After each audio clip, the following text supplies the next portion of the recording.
At first glance, this PlayStation game might evoke deep feelings of nostalgia for you. Fun memories of a time long past. But as much as Valle Verde looks like some Animal Crossing knockoff, it's much more than that. So much more. In fact, it's not even really a game. In this video, I'll be returning to once again cover this horror series created by Illuvium on YouTube. This project manages to generally capture the thrill of a lost media hunt, the craziness of a strange, unfinished beta build, full of symbolism and terrifying creatures, and most astonishingly, the utter horrors of being trapped inside a simulation. On top of that, it really builds off some of the greatest game horror projects of recent, but taking the idea much further and in novel directions.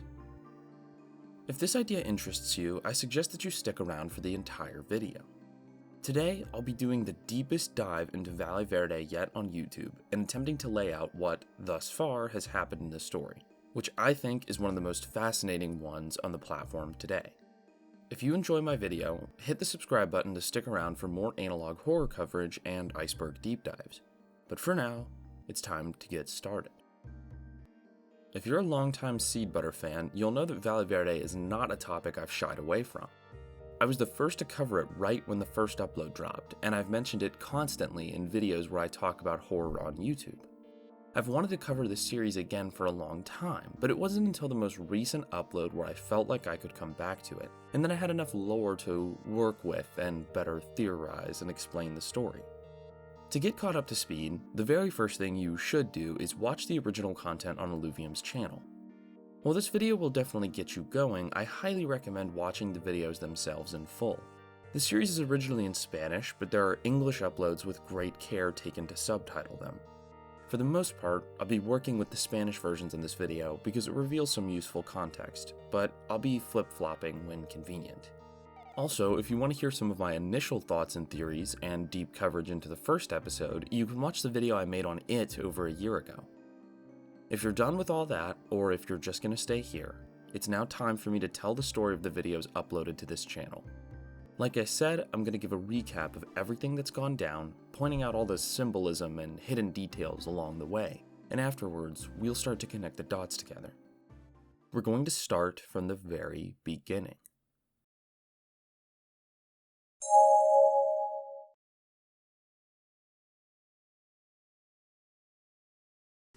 Intenté toda la mañana. The story of Valle Verde doesn't actually begin with the game. We begin with Illuvium himself, in the present day, or 2019 at least. Our narrator explains to us that he was hiking off the beaten path, literally, in the Parque Ecológico Municipal in Argentina, where he's from. He comes across a small statue and something clearly buried. And it's here that he drops a little piece of data. Even though this video was uploaded in 2022, it was filmed in 2019. What he comes across is what appears to be a hastily buried lunchbox containing a VHS tape. Fortunately for Illuvium, he's got a VCR, and he pops our mystery tape right in. And this is where we get our first, albeit small, glimpse at Valle Verde. According to our narrator, he wasn't too well versed in video games, and had no idea that this was lost media. After he watched a few segments, he eventually just let it be, leaving the tape to sit until, presumably, the upload date of 2022, when his friend noticed it and they watched it together, beginning our little hunt. According to them, they found no information about the game in Japanese, English, or Spanish, realizing it was lost. Our narrator promises to upload footage periodically after checking it over, and finally, they ask us for any information along the way. Later that very day, the first bit of gameplay was uploaded. With that, we've covered the introduction to the story. But right off the bat, this premise is so strange. We have footage of this missing game buried hastily and shallowly in the middle of Buenos Aires province, and we don't know why. Furthermore, it's clearly older than what was being developed around 2019. So who held on to this VHS tape for potentially upwards of 20 years before discarding it? As much as these questions perplex me, we won't get anywhere worrying about them right now. Let's move on to the first upload and look at it scene by scene. Like I said, I do recommend you watch it yourself, but I'll be going over the basic story and point out the instances of symbolism that we come across, so you can keep them in the back of your head.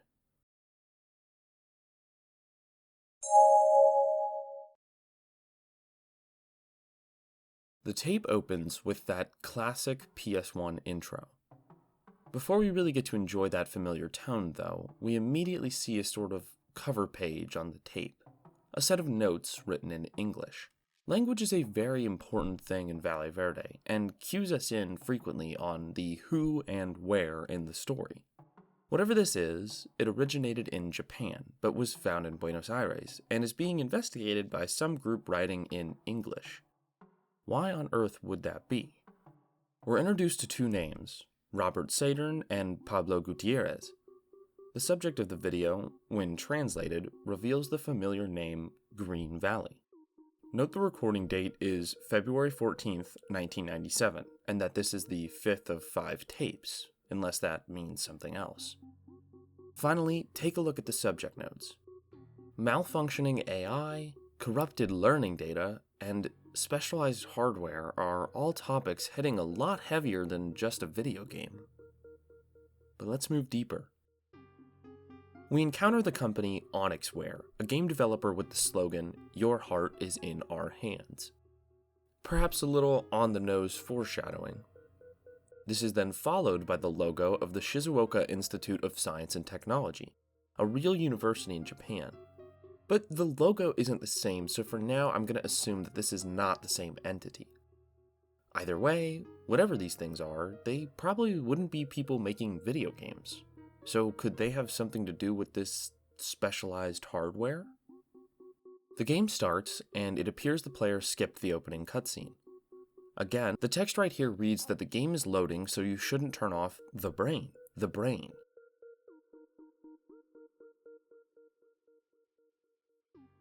It's like one of those messages you find in any other game console where they tell you not to unplug or turn off when loading. Could this be the hardware mentioned at the beginning of the tape? The game continues with a superbly animated cutscene, transitioning into a character naming screen. Once again, we see another clue about the brain. It mentions that you use the keyboard with the brain to put in your name. So whatever this brain device is, it plugs into your PlayStation, the original PlayStation to be clear, but it has a keyboard. Given this, I want to say that it probably connects to a computer, or is a computer in and of itself, meaning it's significantly powerful, and probably much more powerful than the PS1. Add-ons to consoles like this were popular back in the day, and some actually did come out on the PS1 and the N64 as well, like the N64DD. But I think the brain is unlike anything we've ever seen, perhaps containing that malfunctioning AI from earlier. The player names themselves Test05, confirming the notion from earlier that this is the 5th tape recorded, or 5th demo, or whatever. The game progresses further with some cutscenes, and our character arrives in Debug Shima, which, if I dare venture so far as to say this, is a debug zone for the game. Or maybe just a fun name, who knows. I can't make out this Japanese text here, but perhaps some people in the audience who read Japanese can. And that'll be a recurring thing throughout this video, so feel free to comment on whatever you think might be important.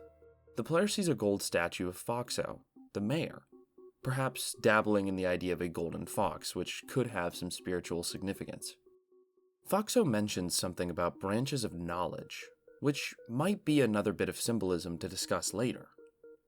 Our character gets a place to stay, and Foxo introduces them to, well, the first jump scare, and the first indication, in general, of just how messed up everything here is. Have a look.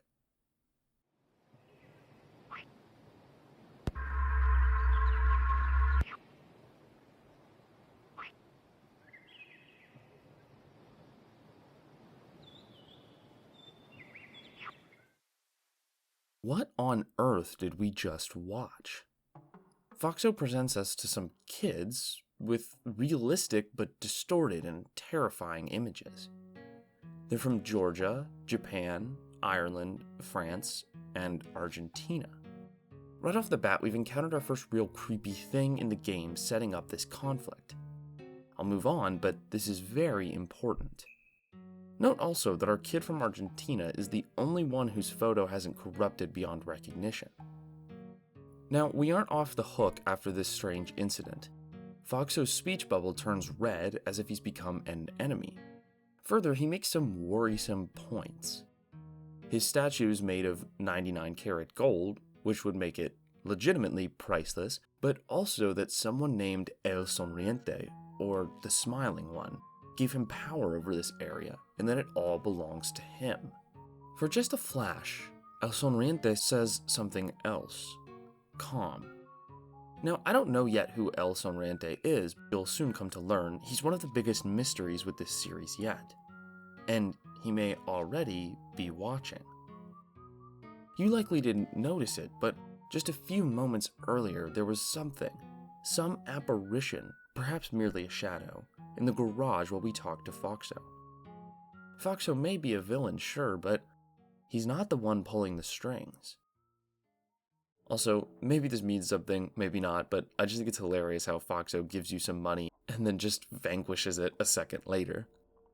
As the game moves on, there's another annotation in the tape, saying that the player character is encountering an anomaly, in this case, spontaneous level generation. Malfunctioning AIs, brains, trapped kids, maybe by now you're starting to put together some of these themes. The next sequence is one of the major pieces of symbolism in this series. The player character passes through 7 locations which appear to represent the 7 deadly sins. The cakes represent gluttony, the eyes, envy, the gold, greed, the possibly aborted fetuses, lust, the television's sloth, these figures, wrath, and the room of mirrors, pride. That's not nearly the end of the Christian symbolism in this area alone, though. We also get a glimpse at a few real-life paintings in the Room of Treasures. Christ carrying the cross and David, for example. There's also some other paintings that are just a bit unsettling, such as Mask Still Life 3. After this trial, the player makes their way to what could be the gates of heaven, flanked by 6 angels on each side, which probably references the 12 archangels. The player passes through, arriving at a church, but not for long, as the tape jumps back to the main area with a new disturbing note. Patient O2 unable to move. The player enters a store, initially refusing a quest, but approaching a character in the corner, who isn't at all what they seem. The cat is introduced as Mateus, one of the kids from earlier, the only one whose face wasn't distorted. He's distressed, asking about the other kids, and most terrifyingly, agents. The player interrogates him in a way that makes it seem less like this is a debug session and more like they're trying to make contact. He asks if Mateus can move, what he sees, and if he knows where the others are. The boy gets more and more emotional, asking about a one Mr. Hunimochi, adding that he doesn't want to play anymore. The player begins to type out that that man no longer works with us, just as the game begins to break down. This is a major narrative shift, and the story is starting to get clearer and clearer. This game and Peripheral, which both never made it to market, apparently had child playtesters who were also patients. Could they have been literally stuck in this game, somehow? The video jumps forward another 2 days to yet another random appearance of Data, the same message we got before passing through the 7 deadly sins level. We return to the church from earlier and enter the beautiful building. We're greeted by a song from this movie, though I'm not sure it has any significance in particular. This location seems like a breath of fresh air, after all the nightmares we've encountered. The player approaches the father, who makes a little joke. He says he never should have taught his watch the secrets of Friar Joseph of Cupertino, because now the time flies. I had literally no idea what this meant. For a second I thought it was like a German anti-joke, but looking into it, it's yet another symbol to keep track of. Joseph of Cupertino was an Italian friar and saint, who was known to pray so deeply that he would begin to levitate. In a bit of an ironic transition, the tape jumps to the next day, going back to the city center. The anomaly in question here is an object generating and changing. The statue goes from standing to seated, but it isn't showing Foxo on all fours. Rather, it changes into a golden calf. This is another Judeo-Christian reference, this time coming from the Book of Exodus. Without going too deep into this theme, in the Book of Exodus, it's described that when Moses went away for a time, the people grew restless and wanted a new god to worship. So, Aaron, Moses' older brother, created a golden calf. It could be a stretch, but that story touches on themes of governance, and with Foxo being in charge, I can't help but draw parallels. Maybe the town's real leader is in absence right now, and Foxo does this in return. Afterwards, we see the brain activated, giving us the opportunity to learn more about the peripheral. It's confirmed that it was developed by the Shizuoka Institute of Technology mentioned earlier, and looking at the options, it appears that basically this device lets you break the game, sort of like modding tools. However, we also see that it contains learning data, confirming that the brain is connected to the AI that's been mentioned here and there. Perhaps the brain is a device containing an AI which makes games more personalized, like the personalization theory in Mario 64. In the next scene, our character goes about a free flight section, where he runs into our next symbol. A 3D model of the Statue of Liberty extracted directly from a fascinating sketch from someone named Benjamin Solari Paravinci, where, according to some, he literally predicted 9/11 in 1939. The text associated with this picture reads, "Year 1939. The freedom of North America will lose its light. Its torch will not shine as it did yesterday, and the monument will be attacked twice." I won't get too deep into this artist right here because we'll revisit him very soon. Warping back to the city center, we see one of the more abrupt transitions yet, where, following Foxo and an unknown character, the player ends up in a new location. In this field, we're introduced to our next set of symbols, those of Freemasonry. Though I'm not 100% positive, these 4 pillars could represent the 4 values of Freemasonry. Then there's this triangle of rulers, another symbol, where inscribed is the motto of France, bringing to mind the French girl. The character enters the gate and comes into what looks like a little pocket dimension or purgatory or something. He's jump scared by a creature we haven't seen before and sort of dies. Originally I thought this was the smiling one, but we'll talk more about them in the future. After this, the character's death screen reads a message in several languages, instructing us to turn on the console at a specific date, which corresponds to when the Halley-Bopp comet was closest to Earth. This game uses pretty normal, common languages, except for the final message, written in Enochian, an occult, unnaturally constructed language from 16th century England which was allegedly inspired by angels. To my disappointment, we have it on good authority that the message isn't worth translating, but that we should take it to effectively mean the same thing. After this, we get to one of the most important events in the first tape, and another Christian symbol. Without narrating it frame by frame, the player is drawn over to food under a tree. On approach, the player is berated by a series of messages which culminate in a jump scare. This scene is reminiscent of the story of the forbidden fruit from Genesis, though in this case, instead of a serpent tempting Eve, it's whatever this thing is. The player returns to a room we've seen before, and approaches this angel at the gate, before being sliced across the body with the same sword mentioned in Genesis 3:24. Side note from Seed Butter during editing, this section actually contains Morse code. Go ahead and listen to it, and I'll play the message here.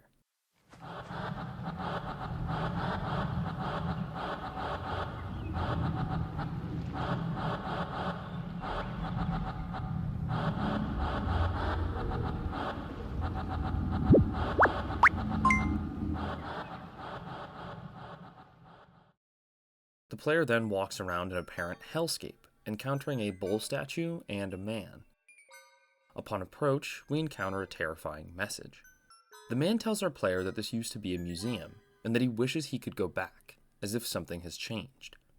Then, strangely, he says that El Sonriente, the smiling one, asked him to collect 10 faces at the carnival, asking us to help him. There are a couple of weird things in this message, though. First of all, it's not translated at all in the English version of the video, which stood out to me. Further, this word here, carnival, isn't spelled how it should be in English or Spanish. At face value, it appears to be a play on Baal, the ancient Canaanite god, yet another biblical motif. Baal is also occasionally represented as a bull, further drawing connections to the statues we see. The message also flashes in the same way that the last message mentioning El Sonriente did, the one Foxo said earlier. For a brief second, it says calm. To be fair, this detail might be why this part isn't translated into English, because the English subtitle would cover it up, but I think that further indicates that this interaction right here is very important. Afterwards, we see an error message about the brain, as if it's having problems processing this specific scene. The player agrees to this task, so apparently he's going to go off and find faces for this NPC. He heads through a hallway, finding a house. Well, specifically the house of Mateus that we saw earlier, along with him cowering behind a tree. Entering the house, we're greeted with a couple of things. A song plays in the background, Doblando el Codo, Bending the Elbow, by Angel Vargas and the Orchestra of Armanco Lavaca, both Argentinian artists. The map on the wall shows the Falkland Islands, a set of islands which, well, basically there was a 74-day war over whether or not those were British or Argentinian. Basically, the Falklands were captured in 1833 by the British, and since they were too big to take back to the British Museum, they just stayed there. Argentina tried to take them back during the Falklands War, but that didn't work out. I know the government still makes claims and references to them as if they're Argentinian, so that's that. Anyway, the player approaches the table near the map, picking up a set of Paravinci drawings. This is the artist I mentioned earlier who drew this sketch, resembling the Statue of Liberty that we saw in the airplane scene. Now, these are not random sketches unrelated to the theme of this game. Paravinci had a really weird life, marked by his uncanny ability to predict the future. As a child, he claimed to see mythological creatures like fairies and angels. Allegedly, as a child, he started saying that a war would begin in 14, and wouldn't you know it, World War I did, in 1914. In the years between 1936 and 1972, he made thousands of drawings like the few we see here. He called these psychographies, which referred to writing unconsciously. Basically, he claimed he didn't actually think through the drawings, and that they just came to him. In many cases, interpretations of his prediction really did come true. You can connect his drawings to the first dog in space, in vitro fertilization, and the most well-known 9/11, as we read into earlier. Wouldn't you know it, Paravinci was a devout Catholic, and his faith was crucial in making these drawings, and occasionally destroying some of them. He also claimed to have had an experience being kidnapped by a UFO. All of these strange things, while super unrelated, relate in some way to the strange themes in this story. In this clip, 12 of his drawings are shown. These were published in a series titled Dibujos Proféticos, or Prophetic Drawings. The first one says that the dog will be the first flyer, predicting the dog being the first creature in space, which I mentioned earlier. Next is this, which says, Head with a beard which will seem holy, but it will not be, and will light the Antilles. This one might not make sense at first, but it's considered to be a prediction of Che Guevara's rise to power. The Greater Antilles are islands in the Caribbean, where there was a very important lighthouse called the Nevesa Island Light. It was instrumental in navigation, especially between Cuba and Haiti. What I think this prediction is saying, poetically, is that in not lighting the lighthouse, this leader will appear great, but will not lead the Caribbean, or Cuba, to any better situation. This one, published in 1938, says, an American golfer rules, and they kill him young. Some say this refers to JFK, who is an avid golfer, but I think that's a bit of a stretch. I would say a lot of American presidents golf. Now watch this drive. This one says cold head and throat will be the beginning of a great plague. Whether or not that really predicted COVID is up to you. This one from 1941 describes a battle between the US and Russia, where the US ends up on top. This one suggests there will be new weapons that don't make noise. I'm not 100% certain on this one, but I believe it's one of his drawings which refer to alien spaceships. And these next few represent Christ in one way or another. The player character exits out of the drawings with two rooms ahead of him. Above one door, a clock, and the other, a cross. The player character ultimately chooses Christ, entering the door. Artwork scatters the wall, and upon examination we see that they are once again real Christian paintings. And in maybe the strangest shot of the game so far, the video ends with the painting animating itself, and Jesus Christ literally offering you divine mercy and inviting you to visit him where his body lies. The Latin text reads, "It is the man before you." And with this, episode 1 ends.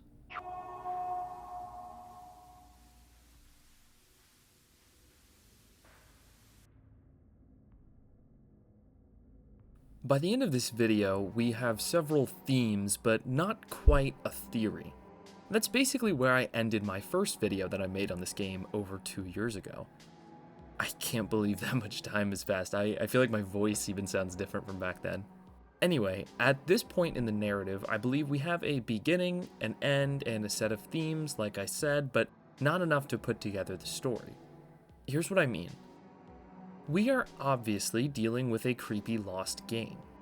This isn't something new on YouTube, and there are a lot of themes popping up which we've seen before, like children somehow being involved and maybe taken into the game, or perhaps them being victims of some kind given the photos that show up. And we also know that whatever this is had a quiet end. Our narrator found this tape in 2019, even though the footage is from the late 90s. Something happened, but this was all swept under the rug. Really, we are analyzing two separate things that are very intertwined but distinct. The first is Valle Verde, a game that never made its way to market. And the second is The Brain, an unreleased peripheral containing an experimental AI that would connect to the PlayStation. I believe Valle Verde, in and of itself, isn't a big deal. I believe it was a game developed to work very fluidly with The Brain, but that The Brain was supposed to work on any or most PlayStation games. Hypothetically, it would enhance and personalize your experience, capitalizing on your fears or your desires, generating new levels geared towards you. I also think, given the child victims that come up, that the pathway to building this device was paved in blood. I think it required some invasive neural research that might have left victims in its wake. Valle Verde was just supposed to be the first video game developed with the brain in mind, in my opinion. We could see that there are things in Valle Verde which recognize and direct the player to the brain. At this stage, I believe the company which made the device collaborated with Valle Verde to have the first compatible game at launch. Then we have the obvious references to patients and children. I don't think it's a stretch to suggest that an advanced brain device of this caliber would have involved some human experimentation, which I think is hinted at with the kids. I think that, from what we know now, this brain device was supposed to learn from the kids' memories. But maybe it took more than just knowledge. Maybe somehow it gained some degree of consciousness, replicating it in the game. Though we can't exactly pin down each instance yet, we can imagine that the intense symbolism throughout the game comes from the kids, if not, whatever else the machine was trained on. I also anticipate that what we're seeing might be individual landscapes catered to, or based off of, one child. We know that Chloe is from France, and we also know that this ethereal plane from earlier is entered via a pathway where the French national motto is inscribed. Then there's the symbolism of a sacrificed lamb surrounded by wolves, as if maybe she was sacrificed to make advancements for the brain. It's possible that, since this episode is slightly Mateo-centric, and he appears to be the least corrupted of the children, whatever that actually means, that he is the origin of all this Christian symbolism. Argentina is very Catholic, although Ireland is too, so I'm not sure that's a good enough justification. Beyond that, what's itching at my mind right now is who on earth the smiling one is. Is he the devil? Or at least the brain's interpretation of such? Why is he malevolent towards the player character? The thing about the symbolism is, at this point, there's just so much of it and nowhere to put it. Yes, there are tons of Christian references, but they don't really build off of each other just yet. They relate to passages in the Bible, but that's it. This was kind of a criticism I had of the series for a while, because for a long time, we couldn't really make a theory. The first upload really just primed us to watch out for details, and laid the foundation of the story. However, we don't really have to worry about that, because as you know, there's a lot more uploads than just this one. So, we're gonna go ahead and move on to the second part, so we can break it down and analyze, building up our ultimate theory.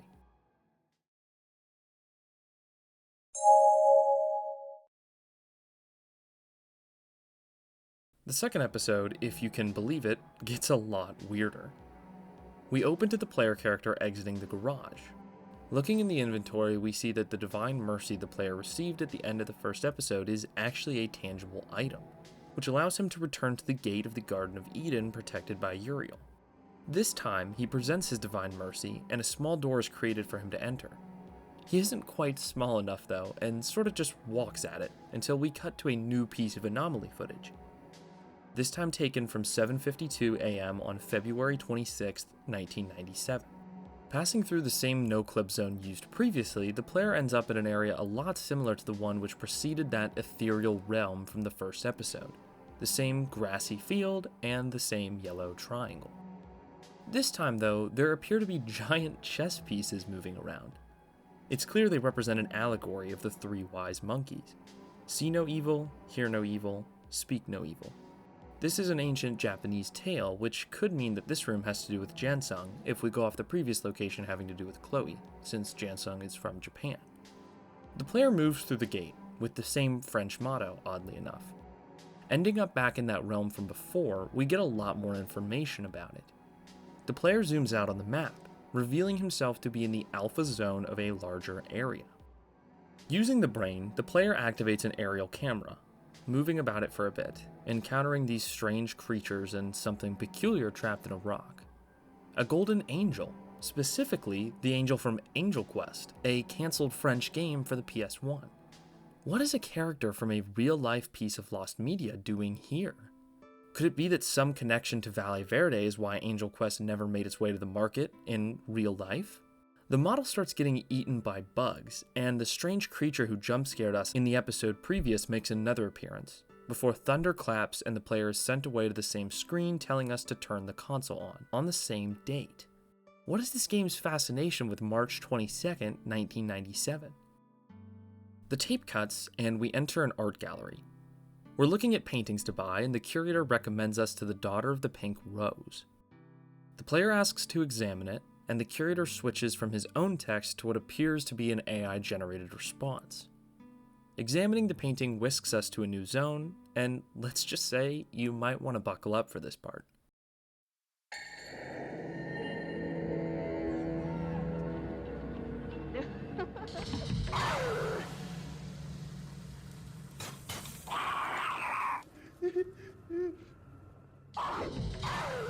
I'm not gonna lie, I am at a loss for what this thing is.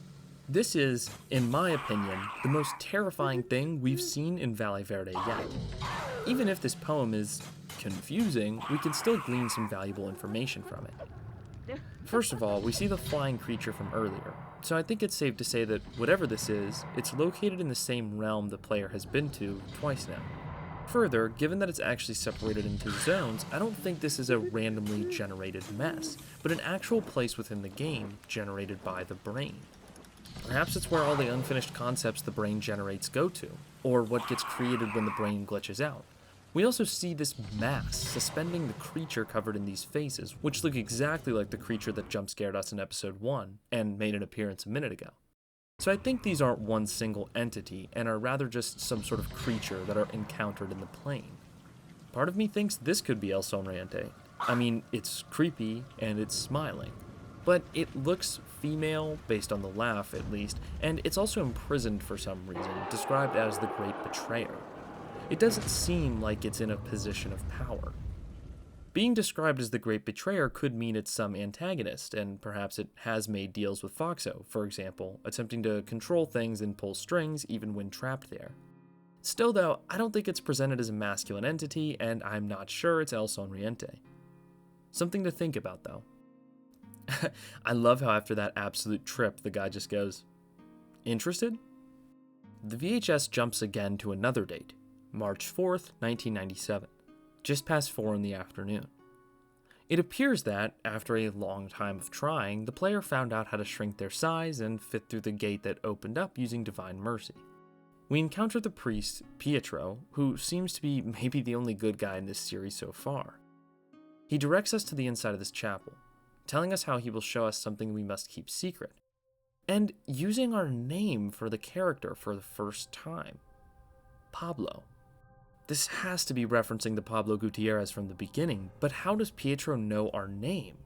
All we've been identifying ourselves with so far has been Testo 5. Have we encountered him before in one of the first 4 tests? Or does he know something we don't? When this happens, just for a brief moment, we encounter something described in Latin. This is the truth. Once again, it's Jesus. But it doesn't last long as the game whisks us back outside the church, where a strange message is delivered. Its dissemination is left in our hands, and he will grow in due time. Is he talking about God? He gives us 2 rosaries, one for us and one for Mateus, but the game titles it a compass, as if this is something the game doesn't know how to describe, so it ends up defaulting to a familiar item name. We go back to the shop where we last spoke with Mateus, unless you count him hiding behind this tree here. We present him with the rosary, and he just up and disappears. This has got to be the most confusing thing I've ever tried to analyze in my entire life, bro. This is ridiculous. The next scene is particularly interesting. The notation for this segment is called Irregular AI Interaction. Opening the brain interface, we notice one location option unlike all the rest, in rainbow changing text. A lot of these names we recognize, the town hall, the church, but one we definitely don't, the Alamo. We're whisked off to a strange place, where cubes with the brain logo lay strewn about. Walking for a bit, we come across this mysterious character. His icon is distorted, but nonetheless, we communicate with him using the /info command. The player tries English first, but upon the entity asking for Spanish, the player asks him to wait a sec, and he comes back in a few. This to me explains a small and kind of funny detail, but one that is pretty important. Remember the very beginning where we saw this screen mentioning the investigation? We see 2 names here, Robert Saeturn and Pablo Gutierrez. What happens right here is that Robert was actually taking a turn, but he didn't speak a lot of Spanish. Pablo Gutierrez is obviously a Latin name, so let's go out on a limb and say he speaks Spanish. So Robert got up from his chair and grabbed his colleague and asked him to hop on. That's why there's a bit of a splice here. Rob just went over and grabbed Pablo. Pablo then introduces himself, learning that this thing goes by the name Not. We ask about Matthias and El Sonriente, but he doesn't understand. We ask him to explain what he is, but he turns the question back on us, saying that he hoped we would have an answer for that. We ask, what do you mean by ustedes, meaning y'all in Spanish, and he gets defensive, saying that he's heard about us agents. Further, he mentions having a large library of historical information at his disposal, and an analysis of that has made him wary of agents. Holy shit, is this guy based? We ask him how can he know about agents, or that word in other languages, as he claims he only knows Spanish. He elaborates that he used to have those modules, presumably referring to other languages that the game supports, but he got rid of them because he didn't want to hear their suffering. Hang on a second. Going back to those kids from earlier, the only one who wasn't totally corrupted yet, who still appeared sane and spoke to us, was Matthias from Argentina, who speaks Spanish. Jansung, Chloe, and Oliver would have been presumably speaking Japanese, French, and English.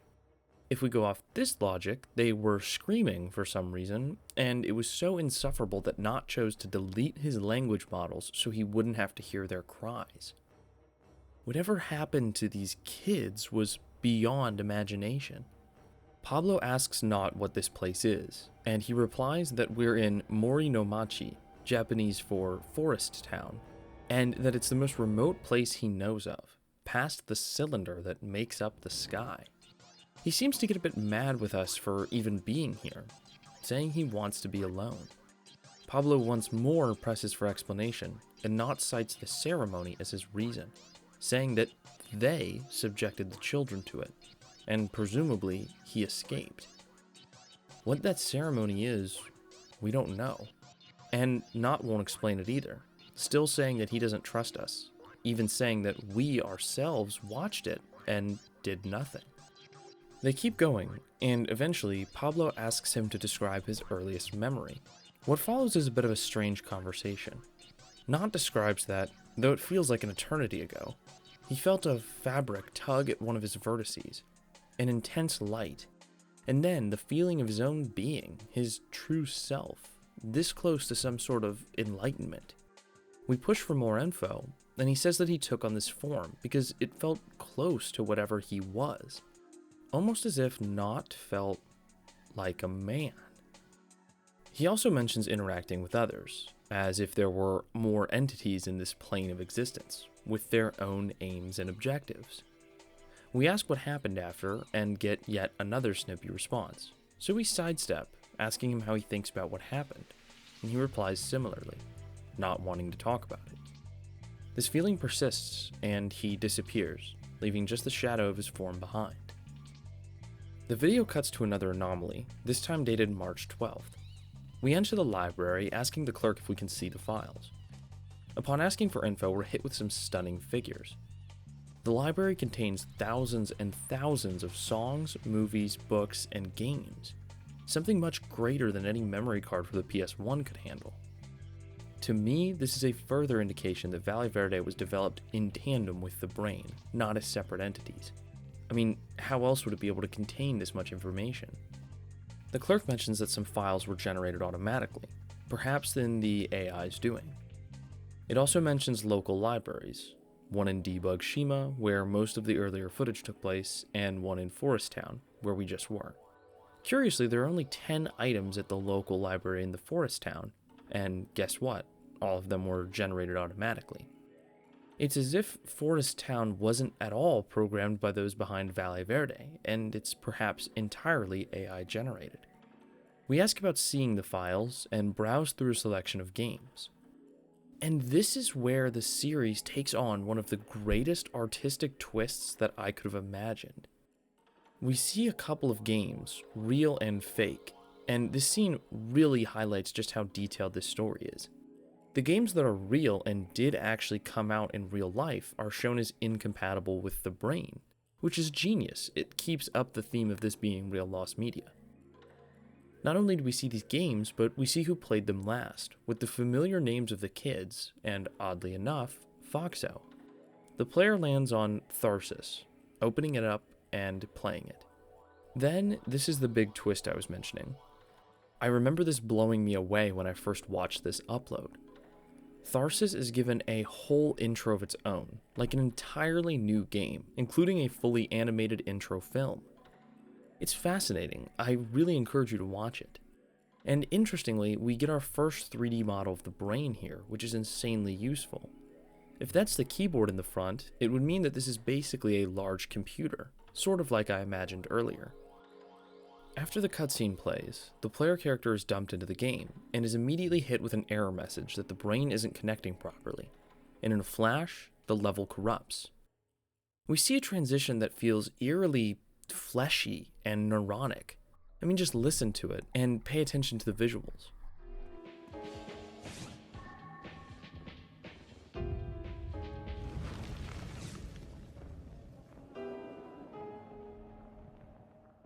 After it's finished, we're left with the brain logo all over the textures. Another Spanish song begins to play in the background, and we hear familiar sound effects from those creatures playing, the ones we encountered in the Grey Realm, which appears to be where we are now. Exploring, the player seems to encounter dead robots, and keeps moving. The player moves towards a horrific statue made of malformed bodies, which sounds like a crying baby. Once again, we see our Baal symbolism.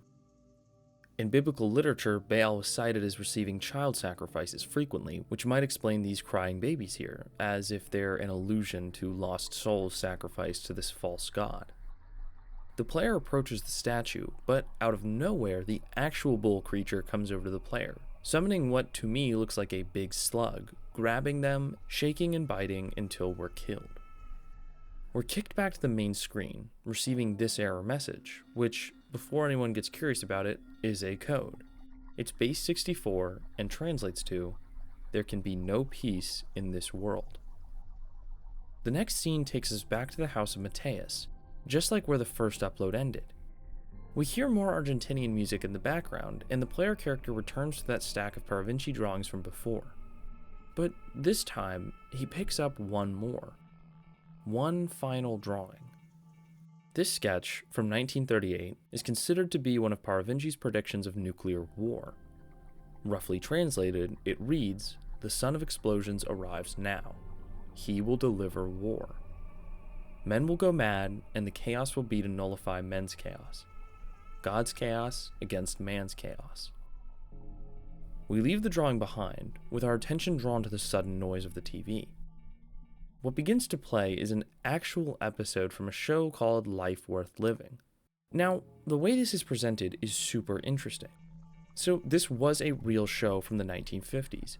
Fulton J. Sheen was a real archbishop who became famous for appearing on TV and radio. But the title card has SIXT inserted into it, the technological institute behind the brain. Dumont is also the real broadcaster of this show, so I tend to think that, unless the scene was faked for arbitrary reasons, or the AI came up with it, both explanations I doubt, that Sixt was actually creating TV programs in America nearly 50 years before Valle Verde was developed.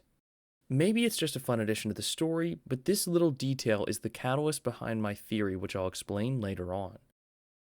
Moving forward, this is basically a monologue about God's wrath, with the drawing from earlier actually popping in. In the final shot of this upload, we see an angel landing to Earth, covering it in a gigantic explosion. Episode 2 really breaks the formula established in Episode 1, drawing in lots of new mediums and themes, most importantly and surprisingly, the addition of an entirely new game. Let's look at the new developments. The greatest contribution of this upload to our understanding of the story here is the idea that what we're breaking down transcends the game. While the addition of Tharsis, an entirely new setting, makes that clear, we kind of figured it out at the beginning of the video. That has to do with what happened when we re-entered what for now I'll call the negative plane, the gray space we entered in both episodes, where the rules seem to break even more than they do in Valle Verde. This space, this plane, is presented very neuronically, as in related to the brain. We see this happen a few times. For example, when we see the map of separate zones, this corner seems to appear electrified like a neuron. Next, in this scene at the beginning of Tharsis, the game corrupts itself and literally looks enveloped in brain matter. What then is this place? It's characterized by strange creatures and environments, hellish landscapes, and most importantly, the fact that it can be accessed from both games and, presumably, others. In Tharsis and Valle Verde, the player characters reach it by entering some sort of transitory structure, like the portals, or in this case, a door. As of right now, all I can say about this area is I believe it's some sort of information dump. The inner mechanisms, or maybe even a trash can, for the brain. We know that the brain is a device separate from Valle Verde, probably drawing off some sort of human experimentation or gameplay or other data to generate new experiences. Again, it's pretty early to call, but I think this space is where the brain thinks. We've entered it through the game, but these are the inner mechanisms of the brain's thinking and generative processes. I think this transition right here, leaving the brain logo all over the game, is a dead giveaway. That would explain why there are characters from Lost Media here too. The brain learned about them when the game was being developed, and even though Angel Quest never came out, pieces of it still live on in the plane. Plenty of entities exist in this area too. There's the Bull Deity, for example, which seems to be much more powerful than the other entities, perhaps in control of these creatures which attack the player. There are also the winged creatures, and these face and hand things that jump scared us in the first episode. Further, there's the elephant in the room, this creature imprisoned in stone, being stabbed over and over while reciting her, or its, poem. I'm honestly still unable to comment on her purpose yet, but I think one thing to identify is the beginning of a theme of conflict. This isn't one cohesive AI. Perhaps it's instead a world where different forces interact with one another. These are different creatures, with different roles, aims, and power. There's more to look at outside of this space, though. I think the other significant contribution to the narrative from this upload is the introduction of Naught, an entity which we learn more about than any other. In the in-depth conversation we have with Naught, we learn a ton, but still end up with just as many questions as answers. Nott appears to be a completely neutral figure in all of this. He seems scarred by something, perhaps the ceremony he mentioned, that happened to the kids in the first upload, going so far as to insinuate that he deleted the languages they spoke from his consciousness so he didn't have to suffer hearing their pleas for help. He also said he didn't want it to happen to him, and he fled. Could that mean he's a real person too? Does this mean that the entities in this game experience a physical existence, where one entity can run off and hide from the others? It's a really strange concept, but I promise we'll start getting to the bottom of it.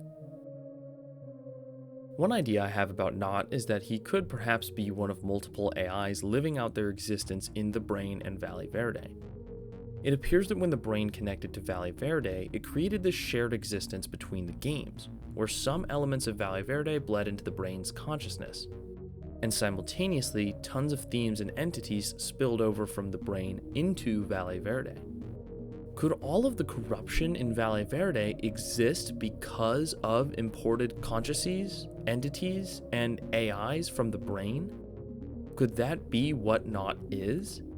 I think if that idea stands, Nott would probably be one of those entities, but I can't say for sure. Another aspect of this upload which cannot be ignored is the ending. At first, I just wanted to suggest that this piece of media was something that the creators of the brain fed to it while training it, but it's much more significant.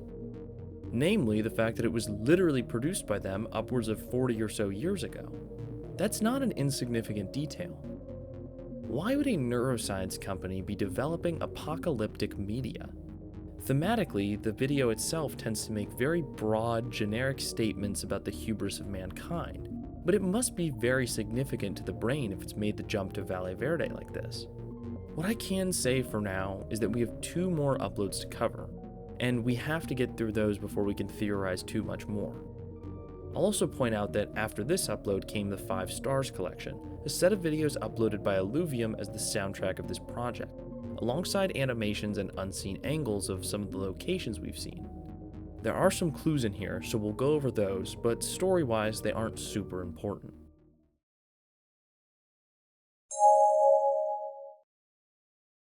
Now, I added in this note about the 5-star collections very late in the editing process, but I did want to at least mention it. They're mostly worth watching just because the songs are great, but there are a few slight things. For example, in this shot, we get a better view of the house seen the second time we play Hexacom, and it's actually from Dragon Ball Z. The final episode is also insanely weird, beginning much like the others with a song, but ending in this sort of outro cutscene, followed by an interview in Spanish, which stands out because it doesn't have any subtitles in English. Allegedly, it doesn't have a huge story impact, but I still think it's interesting.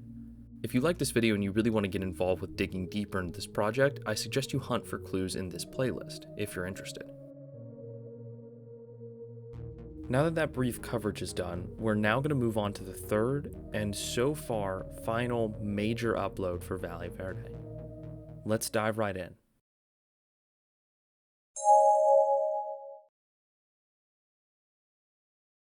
Episode 3 begins with the tape indicating the date of March 16th, 1997. We're back in friendly debug Shima, and for a little bit, things seem relatively normal, aside from this foreshadowing flicker on the floor, perhaps. We enter Dr. Nito's building, where he makes robots, and appear to challenge him to fight Isaac. Much of this battle seems to commence normally, with us attempting to box our opponent who's controlled by the doctor overseeing the battle, but something isn't right. Isaac flickers in and out, appearing slumped over, almost as if he's begging for mercy. He lays, drifting in and out of the scene, perhaps teleporting between here and somewhere else. Upon realizing the whole flight is bugged, the player seems to throw the match by jumping out of bounds, returning to Dr. Nito, who just roasts the hell out of us. The tape cuts, and we end up back at the seaport. The player brings up some locations, specifically going into debug Shima and loading the Alamo file. Loading this location reveals the brainscape, confirming that the name of that plane, whatever it really is Alamo. The player looks at the map of Alamo a bit more, showing us more land than we saw in the first upload, and one of those face-hand creatures flies about. Almost as if he knows we're afraid. the priest appears to us in a shining ball of light. He brings us a bit of info, telling us to activate our compass by going into the items menu. We follow his instructions, but when we use the compass, we once more find the rosary. The creature that killed us in episode 1 attempts to do the exact same thing again, but the rosary dashes him away, leaving in his wake a bed of grass and flowers, and illuminating 2 paths forward. Choosing to ignore them, the player keeps moving, and the tape cuts once more. We appear in what looks like a sea of purple, and using the compass are directed straight into it. Briefly, we walk along the coast, until the tape jumps yet again, revealing we're on a footpath in what feels like a similar area. We see a little building up ahead, but walking towards it, we see bodies, dead and maimed, strewn on the floor, alongside those flying creatures as well. We hear a pinging noise up ahead, and oddly enough, it seems as if someone is throwing darts at us from up in the tower. Moving ahead, we encounter pixelated men appearing to chisel giant crystals. Eventually, one hauls a sack off into a door, which appears to open into a portal. The imagery and scenery here isn't really like anything we've seen before, but it only gets weirder.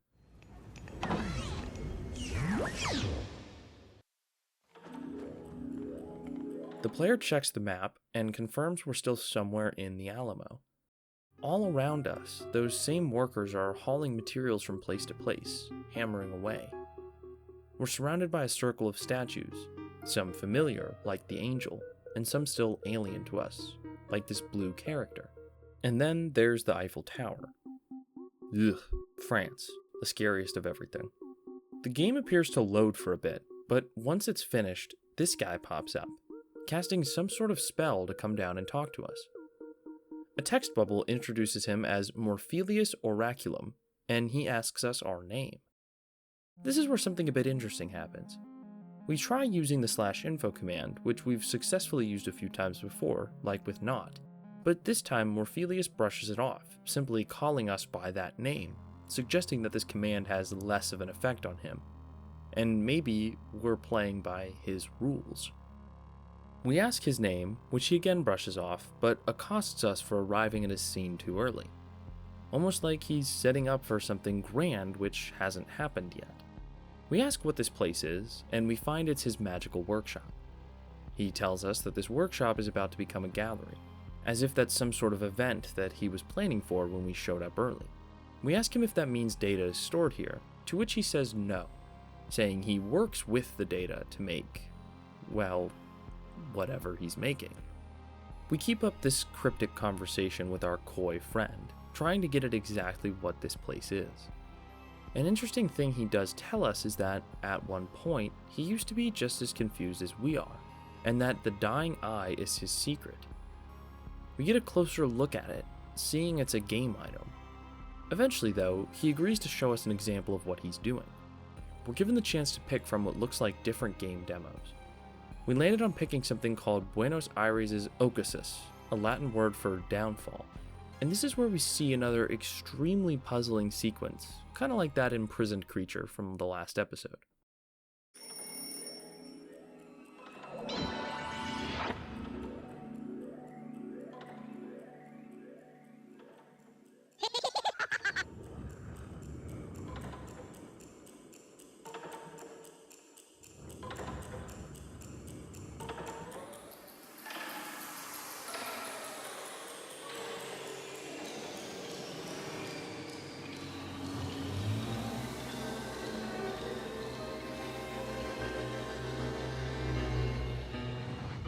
What we're watching looks exactly like an old PlayStation FMV file. The presentation is phenomenal.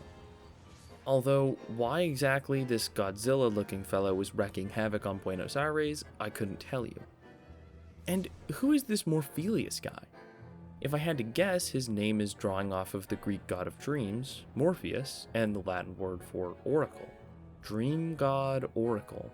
Perhaps someone who brings dreams to life in the future. But what is he doing inside the Alamo making PlayStation game demos? We end up in the area we started in, finding that we can't go through the door, or perhaps we just choose not to.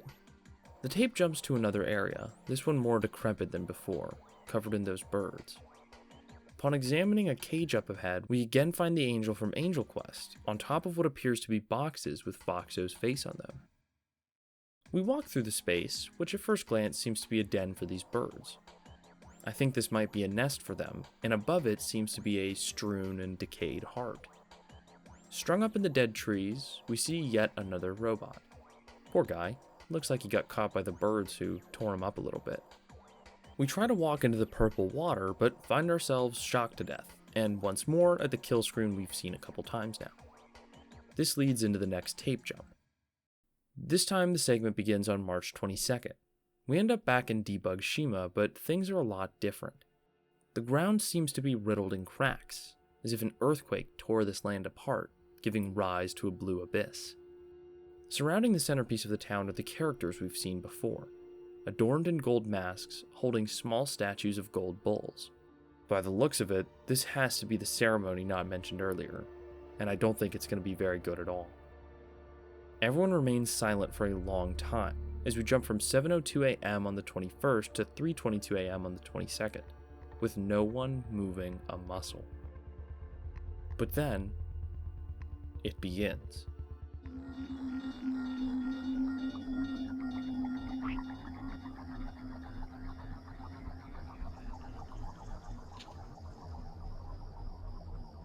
Foxo leads the men through some sort of ceremony, asking his assistants the function of knowledge, progress, and leadership. They chant that progress is God. From here, I think it's best we just watch most of this sequence.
Bro, this is literally supposed to be an Animal Crossing parody. This is crazy. The ceremony seems to draw Freemasonry to some degree. Foxo wears a Freemason symbol on his chest, and the rhetoric of leadership and progress just feels eerily similar. Thematically, all of what they're saying seems to fit into the general idea of doing something because you can, not because you should. They talk of progress. No, they revere it, saying progress is God. And in their grand wisdom, they summon the icon of Baal that we've encountered in the Alamo. Perhaps that's what this ceremony is about. Ripping a hole, a gap, in the fabric that separates Valle Verde from the Alamo, where all the mechanisms and entities of the brain dwell, letting them enter and take over this peaceful world of the game. Whatever the specifics are, they do succeed in bringing, at least, the bull into Debug Shima. It's clear they're about to make a sacrifice to him. He appears to communicate to them in Enochian. Right off the bat, though, something isn't right. Foxo is worried, and begs for mercy. There was a setback. Something they were supposed to do, but couldn't. They rip off the Argentinian flag, and we see Isaac there, instead of, perhaps, the expected Mateus. Foxo blames this error on the women Baal provided, showing their dead bodies strewn in the trash. Here's what I think. Remember how we saw Mateus hiding out in their store? I think the women knew Mateus's fate, and chose to hide and protect him, before he eventually escaped to his house. Foxo and the others discovered this, and didn't take too kindly to the betrayal. To make up for this setback, Dr. Nito has presented one of his robots in place of Mateus, but of course, this isn't enough. Dr. Nito begs for more time, saying he can make the robot just as good as the boy, while Foxo pledges that by the next ceremony, they will have the grand offering.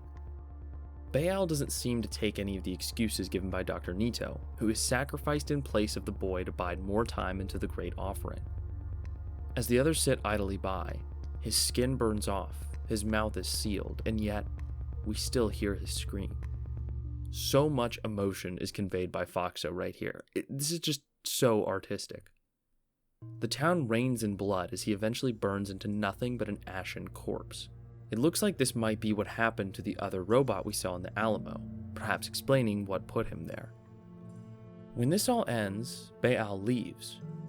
We see a glimpse of Morphelius' workshop, where the clock moves from 9 to 10. I don't even want to know what happens at midnight. After this, the segment appears to be over, and we start back in a new, healed Debug Shima, with the exception that the bull statue has been replaced by the corpse of Dr. Nito. We pull up our quests, seeing Ito's request from the first episode to find 10 faces for the carnival. We also get a better look at Dr. Nito, who is imprisoned now in a gear, an ironic ode to his desire for progress. After this, we get another interesting cut to a new game, Superplex Ultra. The player quickly exits it though. We then load the demo for Hexacom, which we see is compatible with the brain. As it loads, we get another clear image of the peripheral itself. As in episode 2, we see a loading movie and some gameplay, including a main menu. Super impressive for this all to be made for just a few shots. The game loads, showing the brain logo, and further saying that the brain device has been corrupted.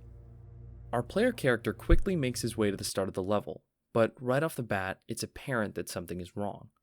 A pop-up from the brain says it's experiencing severe corruptions which could lead to game-breaking malfunctions. It's not kidding. The enemies behave completely wonky, and other things are amiss. We move through the level as a fog envelops us, bringing to mind the environment of the Alamo. It seems like it's flashing in and out of what should be our game. In a flash, we no-clip through the ground. Our character falls through a void for an impressive height, seeing the brain logo scattered across blocks of data and entering a fog which unmistakably gives way to the Alamo. Taking fall damage, we end up on our feet, seeing what appears to be an environment with all sorts of game elements. This robot, for example, clearly coming from Valle Verde. A gate lies ahead with the name Midas, the character from the Greek story about the Golden Touch.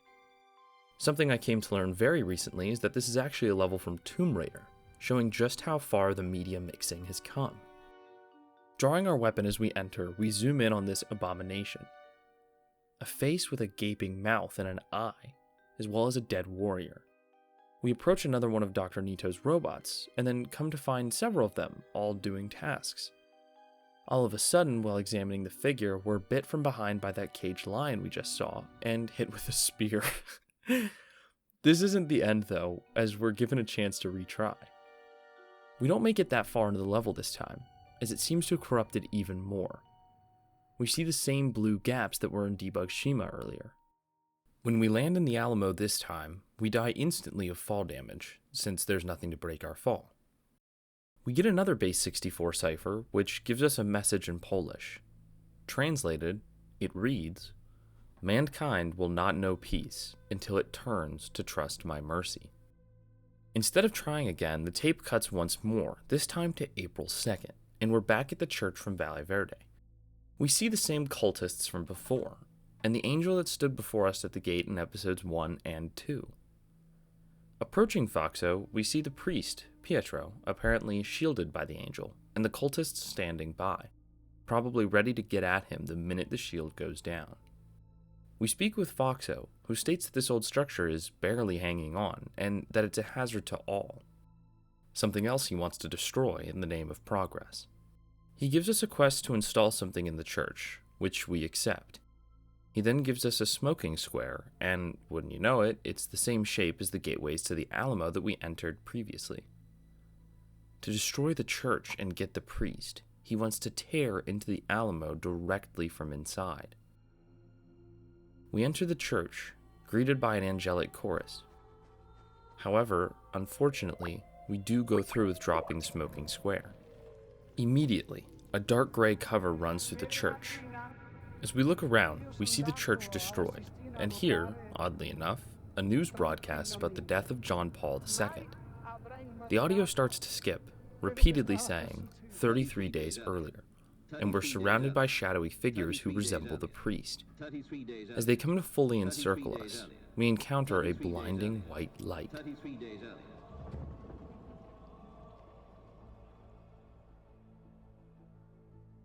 When we wake back up, we find ourselves outside the church, and it appears that the shadowy incarnates of the priest are now helping build these pagan idols, assembling an obelisk where the church once stood. It seems the cultists have taken over their minds and enslaved them, as they're also forced to urinate the image of Jesus onto a canvas adorned with the Freemason symbol. Across from the scene is still the angel protecting Pietro, and this time, Matthias. The priest speaks of Noah's Ark, ending stating that this tribulation shall pass. And with that, this episode ends. There is, however, a bit of a post-credit scene. After the Patreon thank yous play, a video is shown from that same TV show. It's an interview with the priest from the second episode. I'll let you watch it just for a second. I'm happy to work, and I'm happy to go to heaven, and when I get there, I'll ask the good Lord to send me back after a few days of happiness there to come down to some more work here. After watching this clip, I really think Pietro is based off this figure. I think his concluding words are a bit apt. He wanted to enjoy heaven for a few days, then come back down to work. Perhaps that's exactly what Pietro did. We have a lot to discuss here, perhaps even more than the last two episodes. If anything, this upload really does confirm my thoughts that there are separate forces interacting with one another in this world. Good and evil. God and his forces against cultists and a demon. Of course, this begs an important question. Is any of this real, or is it just in the game? And if so, how on earth would it come to be that characters in a video game would be doing this type of thing? Obviously, we know that the brain is sort of in charge, modifying games with an experimental AI. But why would it be thinking up these types of things? Furthermore, it seems that, while this battle of good and evil is being carried out in Valle Verde, there are neutral but still powerful figures in their own right, with their own aims. Not, of course, is one of them, but now we have Morphelius, who seems to be aware that something is coming, based on the giant clock in his workshop approaching some midnight climax, but who appears uninterested in the grand conflict. Finally, this upload once again showed us a new game, and just as the first time, it showed us breaching into the Alamo from it. I really do think that, however the Alamo works, it's the land of the brain, where games and game assets flow in and out of, and perhaps where the Baal demon dwells. Before we look into the next video, I'll make some basic clarifications. It's clear that, whatever conclusions we come to, there are two things going on here. Two levels of conflict that each require separate theorizing and will eventually conjoin. There's the conflict within the inner mechanisms of the brain and its constituent games, Valle Verde, of course, being the most important. This is the battle of good and evil amongst these characters, the bits of the AI that seem to have taken after God, angels, and priests, and the cultists that want to give rise to a new world by inviting the king, if you will, of the Alamo, the space between, into their game. They do this by sacrificing the children trapped inside, or perhaps outside of the game. And this is how we transition to the second story running parallel to this one. While all this crazy stuff is going on in Valle Verde, there is the real-world outside investigation. Recall that that's how this entire project is framed, and the real pictures of children appearing in the game. What's been hinting at for a while draws on previous projects in the genre, things like Ben Drowned, Catastrophe Crow, and of course, the personalization theory of Mario 64. The thing that could merge the levels of this story would be that perhaps the real kids are trapped in Valle Verde, somehow. That's why there's an investigation into this phenomenon, because this advanced brain AI was made at the expense of people's safety. I won't divulge my theory just yet, but it was important for me to talk about this before we go into the next upload, which is significantly different from the previous three. Robert Saturn's Memorandum was a text document published by Illuvium that he eventually turned into this narrated YouTube video.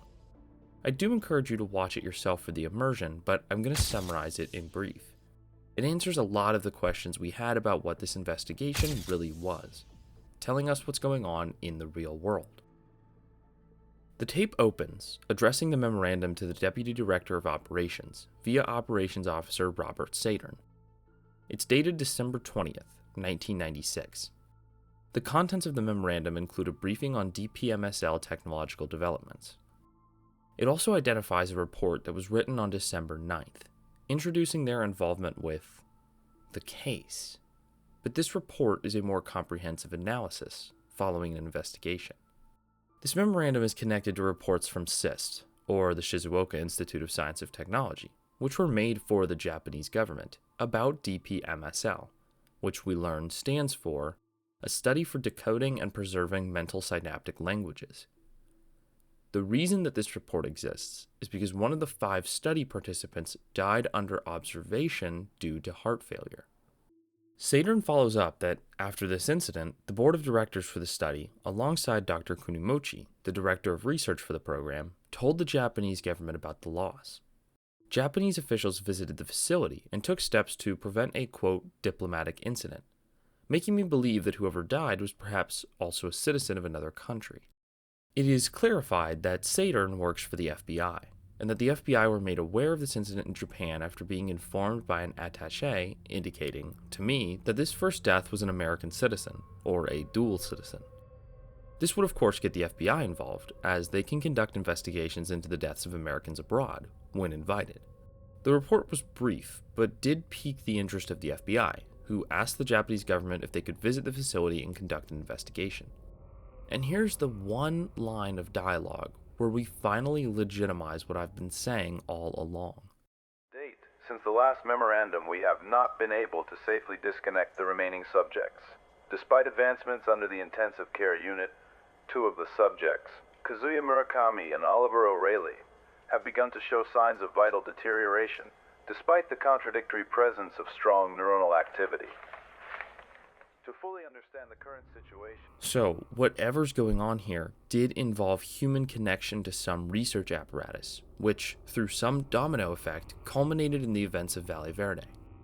But we still need to dig after the specifics. The report continues, saying that a full investigation commenced. Saeturn elaborates that they documented the facility and took testimonies from those implicated. He goes on to give us another clue about the story, saying that they hadn't yet been able to disconnect the subjects safely. These subjects, could they be the children in the game? What's going on with them on the outside that keeps them trapped, and why are they being tormented inside Valle Verde?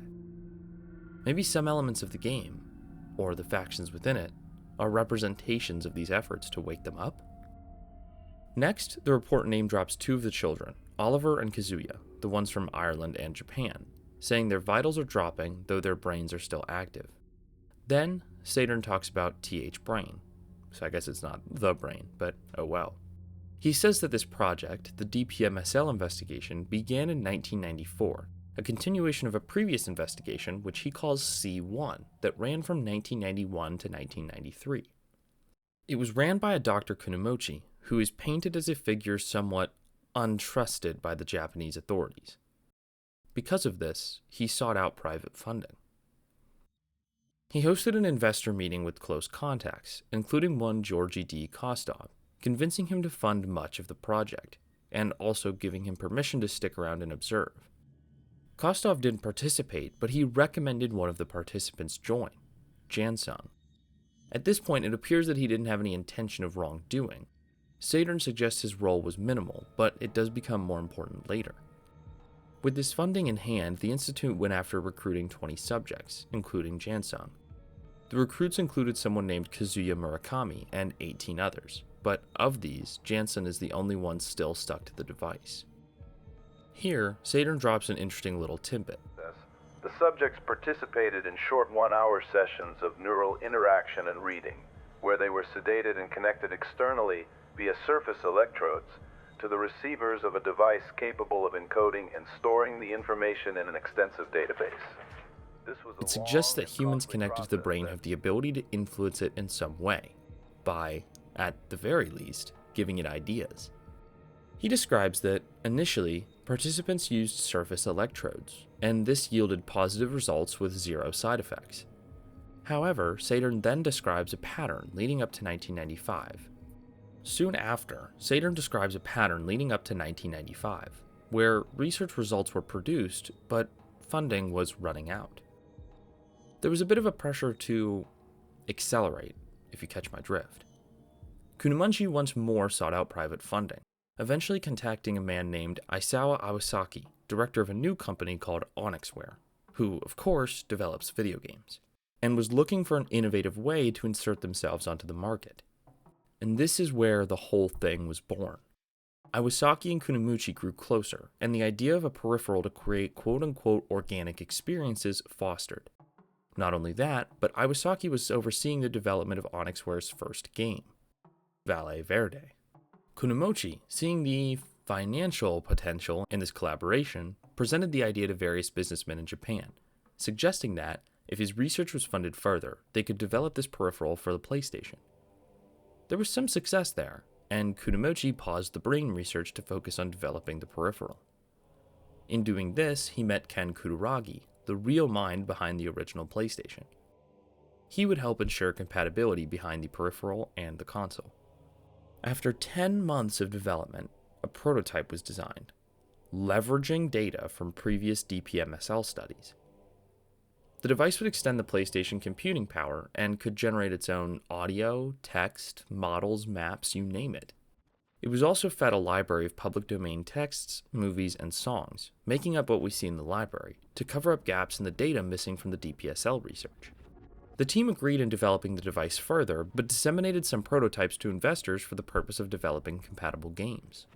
Then, they gathered 10 new subjects, resuming the learning sessions. 3 months into the study, Kunamunchi was once again pressured to deliver results, leading him to look back into his previous research, C1, for inspiration. And that's where he decided on a more efficient, but invasive method of data collection. A surgery, where participants would have their brains physically connected to the device. The ideal schedule was to have 8-hour sessions, but the participants could, through a technical process described in the document, experience up to months of immersion. Many participants left the study at this point, but Jansung stayed. To make up for lost participants, and to gather a more diverse array of knowledge, kids were then recruited internationally, giving rise to the different children we were introduced to in the first episode. We come to learn that Oliver O'Reilly, Mateus Crespo, and Chloe Deliafoy were all teenagers with disabilities. Mateus in particular is deaf-mute. Everyone was flown out to Japan and given time to get used to the process. But by November 19th, they were connected by a doctor to the reading device. Further, new modules had been added at this point, including PlayStation games, finished and unfinished, that were compatible with the brain when it was to be released. The aforementioned movies, music, and books were available as well. Saeturn goes on to say that there were some modules culturally important to the participants, designed to evoke their thoughts specifically and improve the organic generation of new media, and that these wouldn't be released officially. This likely explains so much of what's going on in relation to Argentina. It was culturally relevant and personally important to Mateus. The participants were also connected to a PlayStation console running a modified version of Valle Verde, reconfigured to allow for the inclusion of these files. The PlayStation may have ran the game itself, but it wasn't that important. It could be turned off or reset. The brain itself was the important half, and I think this is a key detail. The actual game and PlayStation are sitting back seat to whatever this learning model is. The first tests were insanely successful, with researchers tripling the amount of data they collected in just one try. So another test was done on November 26th, and then December 5th. However, at hour 2 of this session, something went horribly wrong. At 2 hours and 16 minutes into the session, Jansung suffered a fatal arrhythmia, suggested to have been from the anesthesia and an inherited condition. At this point, though, Saeturn didn't believe the device had anything to do with his death, rather that his health and the physical processes were what did him in. The medical team immediately tried to pull the kids out, but the software denied the request to end early. Pulling them out without this stopping mechanism could have seriously harmed them, and it seems it was an all-or-nothing thing. Either everyone left the session, or no one did. So Jansung was stuck, and they operated on him while he was still connected to the video game. 3 minutes after the arrhythmia, he died. The device continued rejecting any requests to end the session for the other kids, and while the team debated what to do, they noticed something extremely particular. After his death, Jansung's readings weren't just active, but had collected tons of data during the last minutes of his life, and then 9 minutes after. This event was what triggered the whole legal side of the things, generating the investigation as a whole and setting up the story vessel. Now, Kunimochi did not initially comment on Jansung's post-mortem data. During interrogation, he didn't want to explain his theory, but finally caved and admitted that there was a bit of an ulterior motive. During that 1994 investor meeting, Kostov, the original investor, who only understood the concepts from a general point of view, not a scientific one, became fascinated with using the data to paint a picture of life after death. This might explain why he suggested Jansung. Maybe he knew he'd end up dead. Furthermore, he reveals that a condition of Kostov's funding was the performance of said testing on a dying patient. He also reveals that the program itself was conditioned for this eventuality, and that if a patient's vitals dropped, it would trigger a system to monitor the brain and keep them engaged for as long as possible. Saeturn explains some more details, indicating they aren't aware of just how much time the participants have experienced inside their world, but that they estimate 3 months. They interfered with the systems that handled temporal processing for the participants to try and equalize it with the real world, slowing it down. And if I'm understanding it correctly, this is how they were able to enter and then record the events happening in Valle Verde, as opposed to just seeing incomprehensible, fast-moving, flashes of light. Further, it allowed them to interact with the game, setting up the events of what we see recorded. They add that the participants are experiencing a sort of dream, and that we can't actually see through their eyes, which is why we had to enter the game and unravel the story ourselves. Furthermore, if I understand it correctly, another line suggests that they don't see the video game Valle Verde, but actually experience it in a way that makes it real. During this state, the subconscious seems to generate images and sounds that emulate their assigned characters' sensations quite accurately. They do not see polygons or pixels, but a very close representation, structurally based on their personal experiences, which can vary from person to person. They're not seeing cute little Animal Crossing creatures, but cultists, monsters, and horrible tortures beyond comprehension. For them, it's all real. Kunimochi is growing into a bit of an eccentric, and hasn't left the office since the December 5th incident, in fact barely leaving his workstation. His colleagues and peers seem to be a bit worried about his mental health, which has been declining since the death of his daughter in 1989, a girl named Mei Kunimochi. It's likely that the death of his daughter led him to have controversial ideas about extending life and human consciousness. Following this little bit of information, we get a small little tidbit about the doctor. He apparently belonged to a cult community in the south of Shizuoka, which was interested in, if you can believe it, prolonging life. Because of all this and his eccentricity, Saeturn explains that the FBI is still deciding whether or not to let him stay involved with the case. As the memorandum moves to a close, it's highlighted that this is a confidential matter. There's talks of financial compensation and keeping this under wraps in general. I'll also add that the end of this episode 100% confirms the identity of El Sonriente. Just watch.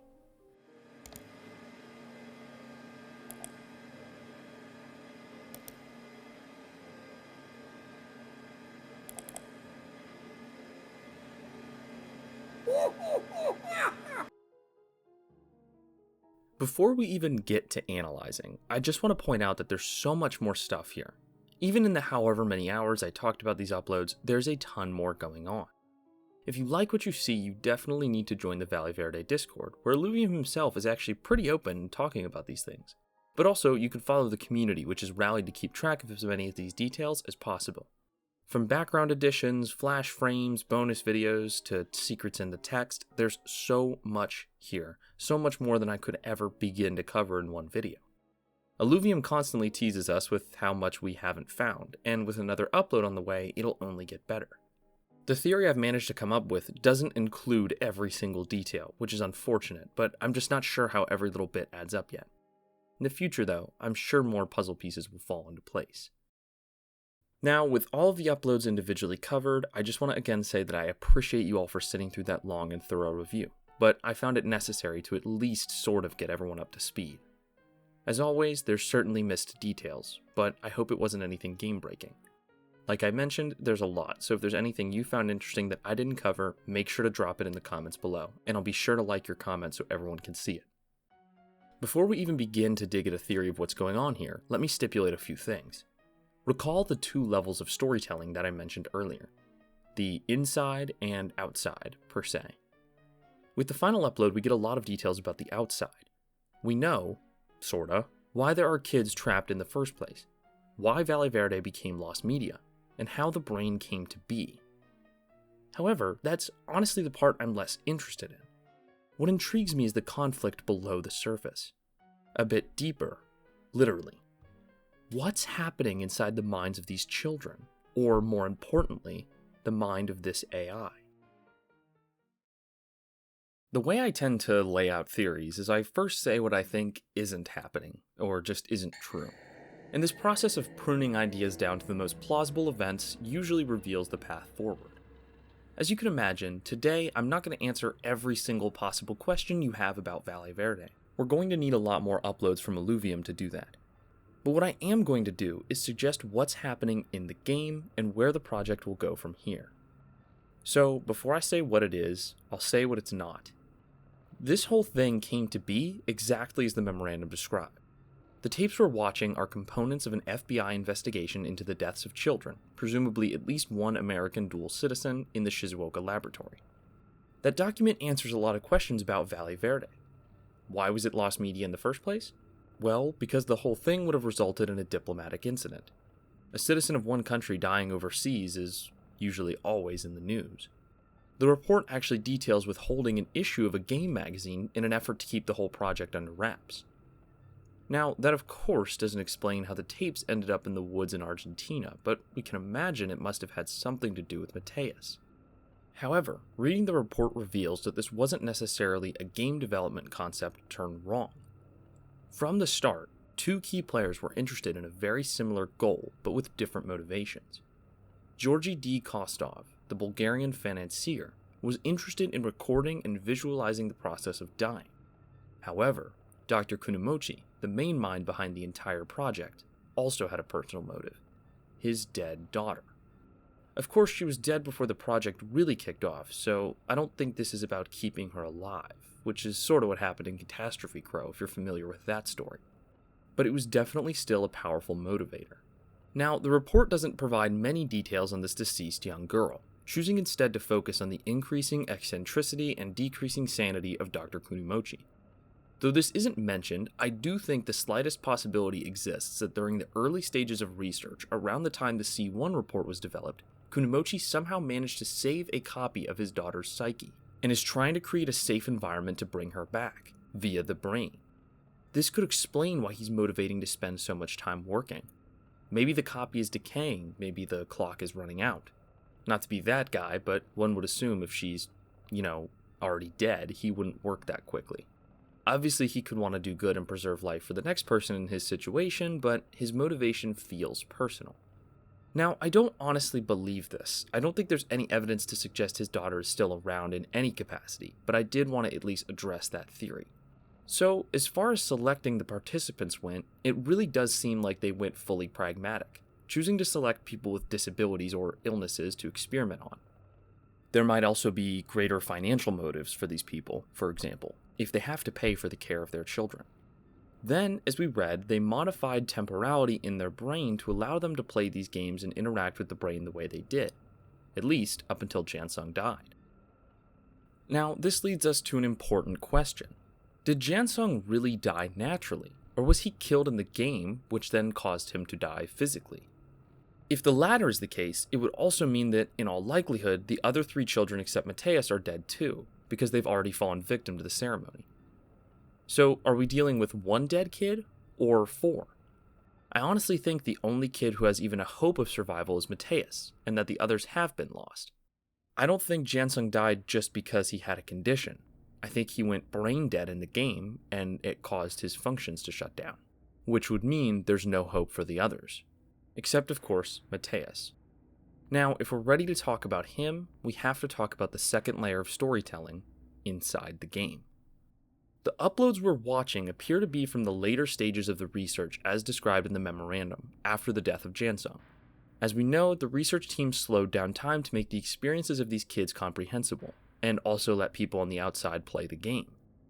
2 FBI agents, Robert Saeturn and Pablo Gutierrez, played the game to see what the kids were experiencing. They control the player we see in the footage, and they find Mateus. The reason the player is walking around asking so many questions is because they're just as confused as we are. They're trying to figure out what the hell is going on here. Valle Verde is full of so much symbolism. Obviously a lot of Christian symbolism, but also masonry and fables and so much more. Before I get too deep into this analysis, I'm going to state my most controversial opinion about Valle Verde, setting the tone for the rest of my theory. I do not think anything occurring in Valle Verde is real, in the sense that God or Christ are actual entities communicating with these kids. I think every creation in the game, in the Alamo, everyone we interact with are all creations of the AI, and that God himself is not interfering here. Some people have suggested that the events of Valle Verde are actually a show of good and evil, God and Satan, fighting over the souls of these children, but I don't think it's like that. I think it's a creation of the AI, and I'll tell you why. Let's go back to the very beginning. Not the C1 report, no, this goes a whole lot deeper than that. A detail that I think is overlooked, but that is the most important of all, is this SIST logo right here. Like I said, this clip comes from a real-life TV show, Life is Worth Living, which ran from 1952 to 1955. I think the intention here is to demonstrate that this TV show really did exist in the world of Valle Verde, but things went down a bit differently than they did in our timeline. The show was still put on by Dumont, the TV company, but it was sponsored by someone different. SIST. I think the Shizuoka Institute of Technology, as a company, has existed for a lot longer than we thought, being founded in at least the 1950s, not the 1980s. I think they aren't as much of a neuroscience laboratory as they are a front for something else. So what were they doing in 1950? The real show was hosted by a Catholic priest who discussed moral issues of the day. Of course, however, this clip is a little bit more apocalyptic. It's not really about a moral dilemma, it's just showing the world being destroyed by a meteor, as well as an angel of death. I think SIST has been a front for the cult mentioned in Saetur's memorandum, known only to us as a, quote, small cult community in southern Shizuoka, with a particular interest in life perpetuation. I think this cult has existed since at least the 50s, and has been constantly trying to influence morality and recruit others. They paid for TV broadcasts in America, despite being a Japanese cult, because they wanted to influence public perception about the end of the world. They wanted attention, they wanted to spread their message, but most importantly, they wanted to recruit others to their cause. Well, why was that exactly? Let me ask you, what's the one thing nearly all cults have in common? In my opinion, it's a lack of a sound theological basis. Cults borrow from eschatological texts in all religions, be it Hindu poems or the Book of Revelation. They take advantage of written works and ideas that have authority, like all major religions and themes in human history, and turn them into their own message. But when you dig deep, all of their symbolism, all of their rhetoric, it never goes anywhere. It loops in circles illogically, trying only to sound authoritative and not make sense. And not just sound authoritative to anyone, but to people who are weak-minded, easily influenced, or more likely, at an emotionally climactic part of their lives which makes them susceptible to a newfound purpose. I think that's what this cult is all about. I think the cult community in southern Shizuoka is just that, an arbitrary death cult, whose rhetoric doesn't really go anywhere, who just does this sort of thing for attention. I think they made the American TV show for attention, and I think they tried to make The Brain for attention. Most importantly, I believe this cult recruited Dr. Kunomochi sometime around the loss of his daughter, taking advantage of his grief to offer him a proposal. To use his technical expertise to create an artificial intelligence that could generate entire worlds for people to live and play in, where they could live after they died. So the Shizuoka cult wanted to build this world, this death recorder, this machine where you could watch someone die and maybe provide a place for their avatar to live afterward, because they have some esoteric beliefs about death. Maybe you could use the temporal modification to take someone on their deathbed and give them hundreds of years of dreams and fantasies. I'm positive that if what I've said up until now is true, that they also organized the meeting with the Bulgarian financier. Because, seriously, how could it be by chance that the guy interested in seeing death the way the report describes managed to fund the project for years and years? The cult discovered his interests and took advantage of them to control his wallet and fund the project, manipulating both him and Kunomochi. The AI built by Dr. Kunomochi was trained on all sorts of literature and materials. We do in fact see normal books, movies, and games in the library contained by the brain, but it was disproportionately trained on cult materials. Or, at the very least, it was instructed to interpret data as the cult had, to create the world they wanted to see, fed and constructed by stories about the end of the world, fueled mostly by Christian theology. But what exactly does the cult believe in? Well, going back to my theory about cults, I think they believe in nothing. What they believe in is nonsense garbage. It does derive from some Christian beliefs, but it took into account other random things that theologically are entirely unsound. For example, the date presented upon the death of the character is a reference to the Hale-Bopp comet approaching Earth, and that whole thing had a cult following in and of itself. It's an entirely random bit of knowledge, disconnected from Christianity at any real sensible level. This goes for the use of Enochian as well. The brain doesn't know how to make a religion. It just knows how to take concepts which have been assigned theological authority, and it works with that. The same way AI-generated art fails to have deeper meaning. Text may look like English, but it means nothing. The brain does the exact same thing. We see Baal, Jesus, angels, the devil, priest, cults, Enochian, stories from the Old and New Testaments of the Bible, Freemasonry, maybe even Prometheus in Greek mythology. I was bending over backwards to figure out what this all might mean, how all these symbols told a cohesive story, and that's when it clicked. They don't. My greatest criticism of Valle Verde has always been how random the religious inserts seem to be, and now I have an explanation as to why. It was intentionally disconnected all along. In an iceberg video I made about man-made horrors, I talked about an AI-generated sermon. This text bot is speaking, but not really saying anything. It talks about doing good and preparing for a coming time. It's using commonly used phrases and themes from theology, but it has no real basis. It understands the skeleton of a religion, the big words you use, but not the heart. That's exactly what the brain is doing.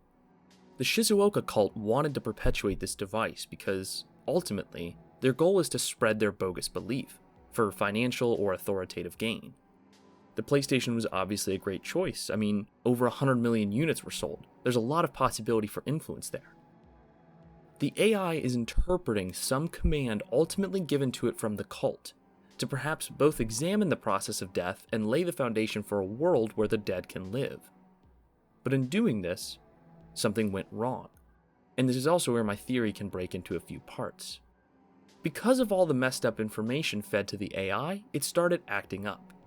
I think it felt the need to carry out a battle between good and evil, based on its understanding of theology. I think the brain wasn't really prepared for the injection of real kids yet. It wasn't refined. Of course, it was never really developed to be a functioning game device. It was always a tool of influence from the cult. But when the kids joined the game, they were immediately assaulted by the AI. Not only that, but it's here that the AI split into multiple factions. We know there are characters within the game generated by the AI who do not necessarily represent the entirety of the brain. At the very least, we have Foxo, his cult, El Sonriente, and Baal. Then we have the Angel and Pietro, but then we have Not and Morphelius Oraculum. I genuinely think these are conflicting identities within the AI battling against themselves, and the kids are just caught in the crossfire. Pietro and his angels are trying to protect what's left of them, or Mateus specifically, while the cult is trying to purge them from the game and generate as much chaos as possible. And these entities don't exist in a vacuum, they interact with one another. Foxo was put into power by El Sonriente, who appears allegiant to the bull god in the Alamo. I believe their ultimate purpose of summoning him is to rupture the barrier between the Alamo and the game, but for what reason, I don't understand. Perhaps if they do that, they'll be able to overwhelm the forces of Pietro and the Angels, the good guys, but it's not entirely clear. Then there's Not, a personality from the AI who came after Foxo gained power. Disgusted and terrified by the ceremony, he ran off to hide. At this moment, that's all we can really say about him. His appearance as a man fascinates me. It's possible he took after the more human aspects of the AI, representing a neutral figure. Then there's Morphelius, who's probably the most confusing of all. He doesn't seem malevolent, and at this point I think he represents the creative and imaginative side of the AI. His worlds are all new games he's creating by himself, representing the ability of the brain to generate organic experiences. I like how the world is like literally ending and this guy's just like, perfect time to make some video games. There is, of course, also El Sonriente, the deceiver from the first episode, whose identity remains unconfirmed. The meme about his identity supports that. We just aren't there yet in the narrative. Now, I've thrown a lot at you, and I honestly remain confused myself. The main point of my theory is that I believe the Shizuoka cult are behind the motives of Dr. Kunomochi. I believe they are older than Valle Verde, and that they are leveraging the situation to gain control and spread their message. Of course, as we all know, they fail in the end, but still. That's my theory. The questions really lay in all the stuff we don't know about the AI and this story. What did the AI record when Jansung died? Further, if things only started getting weird after he died, maybe this is all real. Maybe we are watching the aftermath of God and Satan fighting for his soul, because that's what your brain should see right after you die. Like I said, I don't believe that, but the story could turn in that direction in the future, depending on where Illuvium takes things. I argue that the brain is an AI with fractured personalities, and it's not clear, or even set, who's in control. There's actually an ongoing battle for that to happen. Pietro is simply trying to protect the kids, Foxo wants to kill them, Not wants to hide, and this guy wants to play video games. There are a million unanswered questions about this project, but I hope I didn't let you down. If there's anything I want to contribute to the discussion and theorizing about this game, it really is the influence of the cult. I think it's a much greater driving force than we've imagined previously. But obviously, a new upload will point us in the right direction. There are also a ton of unorganized points and notes that I have as well. A lot of the Argentinian themes in the story, like the artists, photos, and references to politics and religion, are beyond my understanding because I'm not Argentinian. Canonically, we could chalk this up to the note about how the environments were made to reflect the experiences and upbringing of the kids. So within the story, all these Argentine-centric details make sense, but the real answer is that Illuvium is showing off some of his culture in a pretty cool way. If anyone from Argentina wants to point out details in that regard, please do so in the comments below. But the reality is, I don't understand all of them, and I don't think they're entirely important to the story beyond just being interesting. Something else to keep in mind is the idea that the agents might be bad. We're cued into this by Not, and perhaps also the scene with Mateus, where they're slightly portrayed as antagonists. If we wanted to take this in an even more insane direction, maybe they aren't even FBI agents in general. What if they're agents of the cult? I mean, we don't have confirmation that anyone involved with this is American, so why would they make their way to Japan and investigate this? Maybe they're working with the cult, and they have their own motives. Now, based on the memorandum, we can't really argue that. I think the only antagonistic motive they could have would be prioritizing a cover-up over a safe solution, perhaps electing to let the kids die in an effort to keep them quiet. But I'm not sure that makes sense to me either. The possibility that they're bad needs to be at least considered, but I don't take it too seriously right now. As mentioned several times, it remains to be seen who exactly El Sonriente is. I think the ball has been dropped on him a bit. I don't think he's the bull god, and I think the theme of the story as a whole has moved away from him since the beginning. I'd also really like to know how the tape ended up where it did. Obviously there's the Mateus connection, but Argentina is a whole country, and one child isn't enough of a connection to find any answers. How on earth did it end up in this random park? Perhaps it means he survived in the end, but who knows? It just seems a little fishy that this whole thing unfolded the way it did. Unless, of course,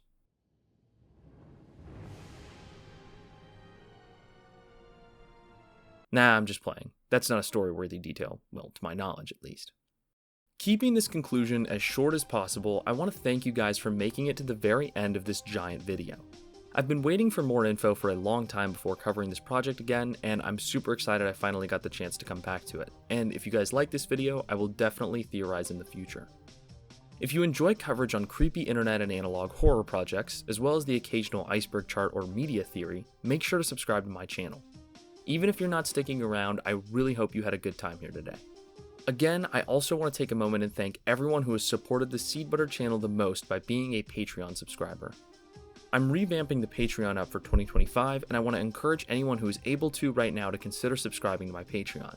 You'll be cued in on video titles and subjects early, you'll be constantly updated by me, and you'll be part of the VIP section on my Discord server. Furthermore, you'll get early uploads when possible, and finally, you'll be thanked at the end of every video from here on out with a new thank you page.